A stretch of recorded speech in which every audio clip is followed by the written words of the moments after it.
నిన్ను కొట్టేదానికి గదిలే. మొన్న కావం సంతకం వేసుకొని వచ్చిందే, నీకు బాగుంటుందనే ఎత్తుకొని వచ్చాయినా.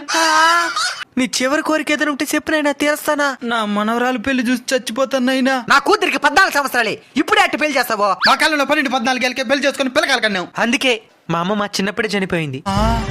మొన్న పక్క వీధి రామయ్య కూతురికి చిన్న వయసులోనే పెళ్లి చేస్తే అత్తమామల వేధింపులు తట్టుకోలేకుండా పురుగులు మందాగేసింది. కష్టాలను ఎదుర్కొని నిలబడాలన్నా వాళ్ళకు ఒక మానసిక వయసు ఉండాలైనా, లేదంటే ఇలాంటి అనర్థాలే జరుగుతాయి. అందుకే ప్రభుత్వం పెళ్లికి ఒక వయసును నిర్ధారించింది. ఏమీ తెలియని ఈ వయసులోనే వాళ్ళ ఒళ్ళోకి ఒక బిడ్డను అప్పగిస్తే వాళ్ళని ఎలా పెంచగలుగుతారనైనా? ఈ వయసులో వాళ్ళు పుస్తకాల బరువును మోయాలి గాని బిడ్డల బరువు కాదు. ఈరోజు నీ కోరిక కోసం నా కూతురు భవిష్యత్తుని నేను నాశనం చేయలేను.